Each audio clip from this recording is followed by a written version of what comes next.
When you get old, if there is no one by your side, what should you do? Hello everyone, and welcome to Elderly Gems. Today, I'd like to invite you to hear a heartfelt story about learning to live fully even while facing loss and loneliness in later years. This is a story of Richard Anderson, a 62-year-old former English teacher who found himself confronting the trials of aging on his own. From early retirement and the passing of his beloved wife to his struggles with feeling increasingly distant from his adult children, Richard's journey reveals just how much resilience and emotional depth someone can discover when they choose to embrace each moment they still have. His story might sound familiar to many of you watching. The gradually emptying house, the calendar that holds fewer meaningful events, and the silence that sometimes feels like another presence entirely. When budget cuts forced his early retirement, he found himself with something he'd never expected to have so much of: time. Time that stretched before him in a house that had once been filled with the voices of his wife Elizabeth and their children, but now echoed with only his footsteps. I still remember the exact moment I realized how alone I truly was, Richard shared with us. It was a Thursday evening when my son called to cancel yet another visit. As I hung up the phone, I looked around my living room and suddenly understood that this silence, this emptiness, wasn't temporary. This was my new reality. What Richard did next, and the remarkable journey that followed, shows us that even when life seems to have closed one chapter, there are still blank pages waiting to be filled with unexpected meaning. Let's begin with a quiet afternoon when a simple conversation with his neighbor changed everything. They say lightning never strikes the same place twice, but Richard Anderson would beg to differ. At 62, he found himself alone in a house that once echoed with laughter. For 35 years, he had taught English literature at Pinecrest High School in rural Oregon, shaping young minds with the poetry of Whitman and the prose of Hemingway. When the school district underwent budget cuts, Richard was offered early retirement, a diplomatic way of making room for younger, less expensive teachers. I was in financial trouble, Richard explains, his voice steady despite the emotion behind his words. I had saved carefully all those years on a teacher's salary. Elizabeth and I lived modestly, put money away for emergencies. We weren't wealthy by any means, but we had enough. Elizabeth, his Betty, had been gone for 3 years by then, taken by breast cancer after a fight that showed just how strong a person could be. Their home had once been filled with family gatherings, with their son Michael and daughter Sarah running through the hallways, then later bringing dates home for scrutiny, and finally introducing the grandchildren who would color on Richard's precious first editions when he wasn't looking. But time moves forward relentlessly. Michael had married and moved 2 hours north to Portland with his wife and children.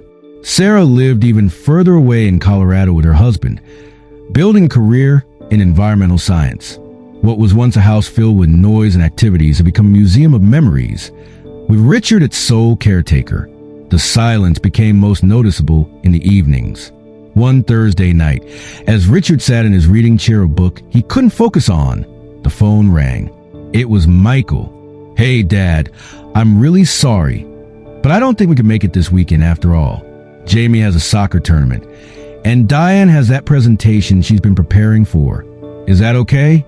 We'll try for next weekend instead." Richard gripped the phone tightly, but kept his voice light. "Of course it's okay, son. These things happen. Jamie's soccer is important, and Diane's work is too. Don't worry about your old man. I've got plenty to keep me busy here." After hanging up, Richard set the phone down carefully and looked around his living room. The grandfather clock that had been his father's ticked loudly in the corner. Otherwise, the house was silent. No TV running in the background, no dishwasher humming from the kitchen, no footsteps overhead. Just the sound of his own breathing and the relentless ticking of that clock. The following morning, while checking his mailbox, Richard ran into his neighbor, Mr. Wilson.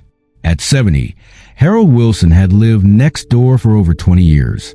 They had watched each other's children grow up, helped with yard work when snowstorms hit, and exchanged Christmas cards faithfully every December. "Beautiful day, isn't it?" Harold called out, waving from his driveway. Richard nodded, crossing the lawn between their properties. "Can't complain.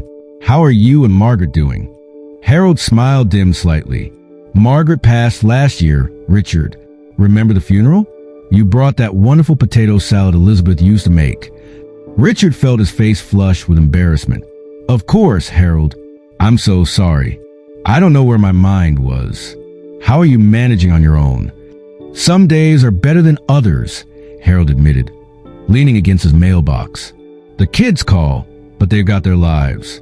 Jane's in Florida with her husband, and Tom's out in California with his family.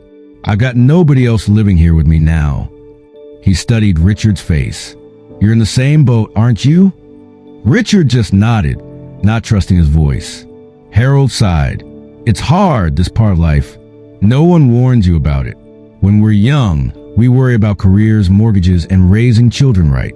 No one sits you down and says, one day, it'll be just you in that big house, and you need to prepare for that. Those words followed Richard like a shadow for days afterward. He found himself walking through rooms he rarely entered anymore, looking at photographs on the walls and wondering about that inevitable future where he might truly be alone, with no one to check on him if he felt ill or needed help. His anxiety wasn't eased when Sarah called to say she could only stay for a short visit when she came through town the following week. Richard spent 2 days preparing, cleaning the guest room, buying her favorite foods, even making her childhood favorite cookies. But when she arrived with her 7-year-old daughter, she checked her watch almost immediately. Dad, I'm so sorry, but we can only stay about an hour. We still have 3 hours of driving ahead of us, and Lily gets cranky if she's in the car after dark. Richard smiled through his disappointment. That's fine, sweetheart. I'm just happy to see your faces. Watching them drive away later, the uneaten cookies still on the counter, Richard felt a heaviness settle over him. That night, he lay awake staring at the ceiling, Harold's words echoing in his mind. One day, it'll be just you in that big house. A few days later, Richard invited Harold to join him for coffee at the local diner. As they settled into a booth, Richard broached the subject that had been keeping him up at night. You mentioned something the other day that got me thinking about being alone as we get older. What are you doing to prepare for that? Harold stirred his coffee thoughtfully. I've been thinking about that too. There are some practical things we need to consider. First, finances. Make sure you got enough savings to handle unexpected expenses, medical bills, especially. Medicare doesn't cover everything, and the bills can add up fast. Richard nodded. He had decent savings and his teacher's pension, but he'd need to review his budget to ensure he was prepared for potential health costs. Second, Harold continued, we can't count on our kids. As much as we love them and they love us, they have their own lives to lead.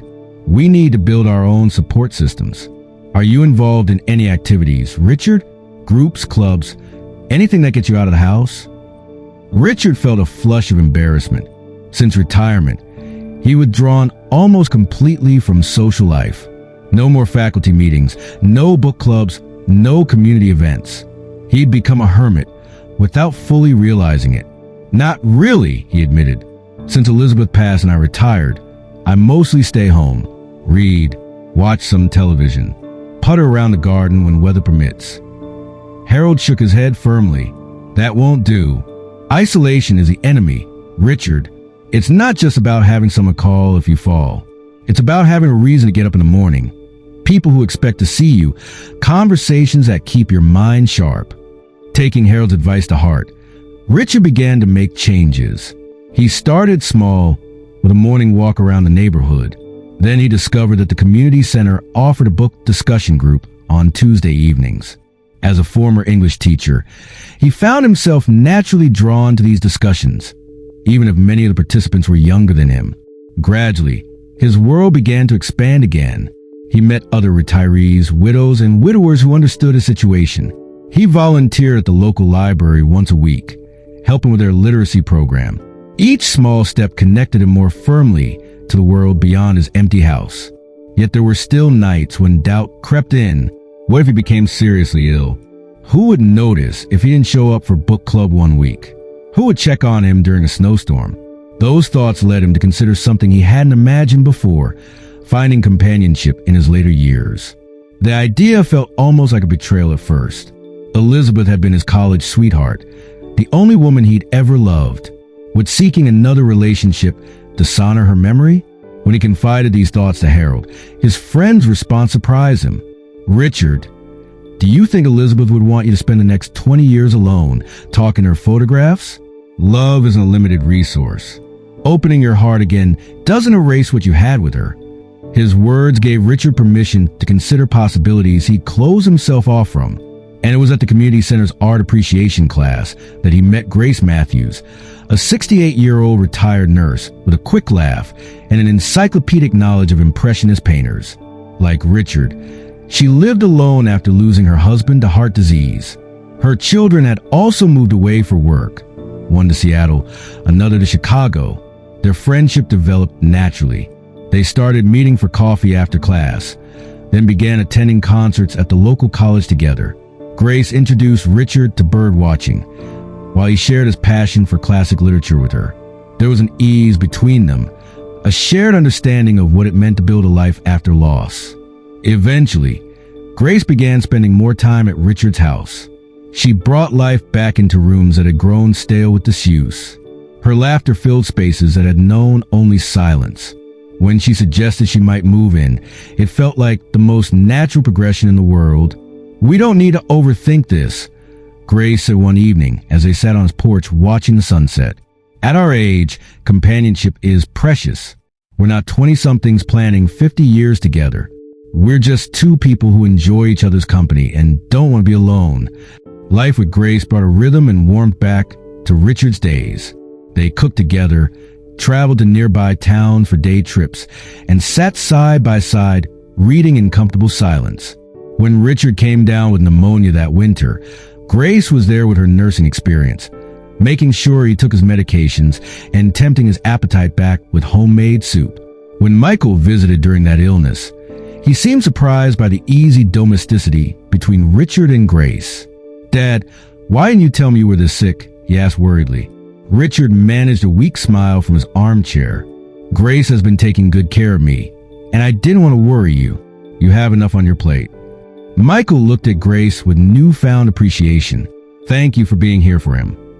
In that moment, Richard realized how profoundly his life had changed. He wasn't alone anymore.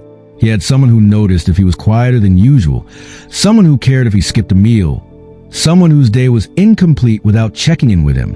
It wasn't the same as his life with Elizabeth. Nothing could ever replace those years, but it was rich in its own way, a different kind of connection built on shared understanding of life's fragility. But life rarely unfolds as neatly as we hope. One afternoon, Grace received a call from her son in Seattle. His wife had been offered a job in Europe, and they would be moving for at least 2 years. With grandchildren, she rarely saw about the moving across an ocean. Grace faced a painful choice. "Richard," she said that evening, tears in her eyes, "James has asked if I would consider moving to Seattle for a few months before they leave for Brussels, to spend time with the grandkids, help them prepare for move." Her voice trembled. "I don't know what to do. I've built a life here with you, but those children, I see them so rarely as it is." Though his heart sank, Richard knew what he had to say. "Grace, they're your family. Of course you should go. We can talk every day, and Seattle isn't the end of the world." But they both knew the truth. At their age, even temporary separations carried weight. Health could change suddenly, circumstances shift, and what began as months could easily stretch longer. The day Richard drove Grace to the airport was one of the hardest of his life. Watching her walk to the security gate, her silver hair disappearing into the crowd, he felt the familiar coldness of solitude settling back around him. Returning to his empty house, Richard tried to maintain the routines they had established together. He still attended the book club and volunteered at the library. He called his children more often, and they responded with more frequent check-ins. But the absence of daily companionship left a void that these activities couldn't fill. At the community center, Richard overheard a conversation about assisted living facilities designed for seniors who wanted to maintain independence while having support services available. The idea took root in his mind. Perhaps living alone in a house full of memories wasn't the only option for his future. When he mentioned this possibility to Michael during their next call, his son sounded alarmed. "Dad, those places are depressing. You don't need that yet. You're still active and independent." "I know I'm not incapacitated. Richard explained patiently. "But I'm thinking ahead. This house is too big for one person to maintain. And if something happened, a fall, an illness, it could be days before anyone noticed. In a community designed for seniors, I'd have my own space, but also people checking in, activities right down the hall, and medical help if needed." After some resistance, Michael agreed to visit a few facilities with Richard. Sarah flew in for a weekend, and together they toured 3 different senior living communities in the area. The one Richard preferred was set on beautifully landscaped grounds, with independent apartments, a dining hall where residents could choose to eat communally or cook in their own kitchens, and a calendar full of activities from book clubs to gardening classes. "Are you sure this is what you want, Dad?" Sarah asked as they sat in his living room afterward. "We could try to visit more often, or maybe look into home health services down the road." Richard looked around at the house that had been his home for decades. Every corner held memories. Elizabeth painting the kitchen cabinets, the children running down the stairs on Christmas morning, Grace reading by the fireplace.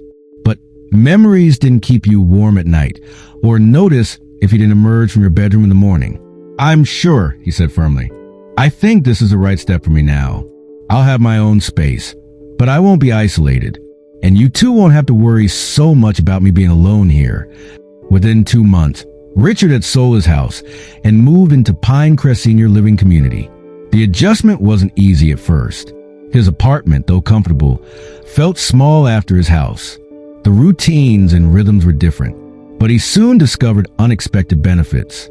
Mr. Jenkins, a retired architect in the apartment across the hall, took it upon himself to introduce Richard to everyone. "You're going to fit right in here," he assured Richard. "We got a whole group that meets for coffee in the garden every morning. And there's a fellow down on the 2nd floor who was an English professor. You two will have plenty to talk about." Over the following months, Richard created a new life for himself. He joined the resident council, started a poetry reading group, and found himself busier than he had been in years. Michael and Sarah visited when they could, bringing grandchildren who now had a convenient place to stay in the community's guest suites. Richard and Grace spoke on the phone weekly. Her stay in Seattle had extended as her son's family prepared for their international move. They maintained their connection, sharing stories of their separate lives while acknowledging that their paths had diverged. Then came the call that changed everything once again.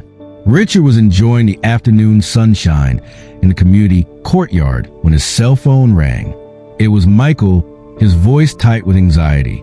"Dad, I just got a call from Grace's son. There'd been an accident, a car crash. Grace is in intensive care at Seattle General. It doesn't look good." The world seemed to tilt beneath Richard.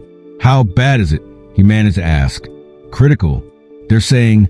Michael's voice broke. "They're saying we should prepare for the worst. Do you want me to come get you? I can drive us to Seattle." Within hours, Richard found himself in a hospital waiting room, Michael beside him, and Sarah flying in from Colorado. The surgeon emerged looking exhausted, his face conveying the news before he spoke. "The injuries were extensive," he explained gently. "At her age, recovery from trauma this severe is extremely complicated. We've done everything possible, but you should prepare yourselves. The next few hours will be critical." They were allowed to see her briefly. Grace lay still and pale, connected to machines that beeped and hummed, maintaining the fragile thread of her life. Richard took her hand, shocked by how cold it felt. "Grace," he whispered, leaning close to her ear. "It's Richard. I'm here. Michael and Sarah are here too. We're all pulling for you." Her eyelids fluttered slightly, and her fingers moved almost imperceptibly in his. Though she couldn't speak to the oxygen mask, her eyes found his, recognition dawning briefly before pain clouded them again.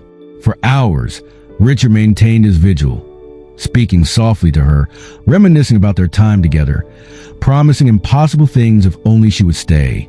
Michael and Sarah brought him coffee that grew cold, urged him to rest, but he refused to leave her side. In the middle of the night, Grace's condition deteriorated rapidly. The medical team worked feverishly, but Richard could see the grim resignation on their faces. When the room quieted, machines silenced, he found himself alone with her for the last time.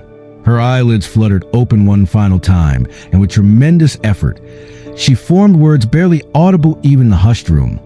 Richard, live well. Then she was gone, her hand going slack in his, the light in her eyes fading as monitors flatlined around them. The grief that followed was different from what he had experienced when Elizabeth died. This was a sharper pain, perhaps because their time together had been so brief. Their future plans left unrealized. Richard returned to Pinecrest feeling hollowed out, going through the motions of daily life without truly engaging. His fellow residents offered condolences and company. Michael and Sarah called more frequently, even bringing the grandchildren for an extended visit. But the numbness persisted, a gray filter through which he viewed the world. One morning, Richard noticed a new resident sitting alone in the dining hall, an elderly man staring down at his untouched breakfast with a lost expression Richard recognized all too well. Without a conscious decision, Richard carried his coffee mug to the man's table. "Mind if I join you?" he asked. "The pancakes are usually pretty good here, but they're better with company." The man looked up, surprise and relief crossing his face. "I'd appreciate that. Name's Frank. Just moved in yesterday." As they ate together, Richard found himself sharing stories about the community, the best times to use a laundry room, which exercise classes were worth trying, who made the strongest coffee in the resident kitchen. He recognized in Frank's demeanor the same disorientation and loss he had felt upon arriving. "It gets easier," Richard assured him. "Not right away, but gradually. There are good people here." Walking back to his apartment after breakfast, Richard realized something had shifted inside him. The pain of losing Grace was still there. It would always be there. But alongside it was a growing sense of purpose. Maybe part of living well, as Grace had urged him to do, was helping others navigate the same difficult terrain he had crossed. That evening, as Richard sat on his small balcony watching the sunset, he thought about the journey that had brought him here. He had lost a career, his wife, his home, and then Grace. Yet somehow, he wasn't defined by these losses. What defined him now was how he chose to live with them. The connections he made, the kindness he offered, the purpose he created for himself in this unexpected chapter of life. In his mind, he could almost hear Elizabeth and Grace both whispering the same message. Life is impermanent, but what endures is the impact we have on others, the love we give, the memories we create, the hands we hold through dark times. Richard took a deep breath of the evening air, feeling more at peace than he had in months. Tomorrow, he would invite Frank to join the morning coffee group in the garden. He would call Michael and Sarah to check on the grandchildren. He would attend the poetry reading in the community room. He would, as Grace had asked, live well. Growing older alone doesn't have to mean growing lonely. Richard's journey teaches us that aging is not just about what we lose, but what we can still discover when we open ourselves to possibility. The truth is, we can prepare for our later years in ways that bring dignity, connection, and even unexpected joy into our lives. If you find yourself aging without the companionship you once counted on, remember there are practical steps you can take. Build financial security to maintain your independence.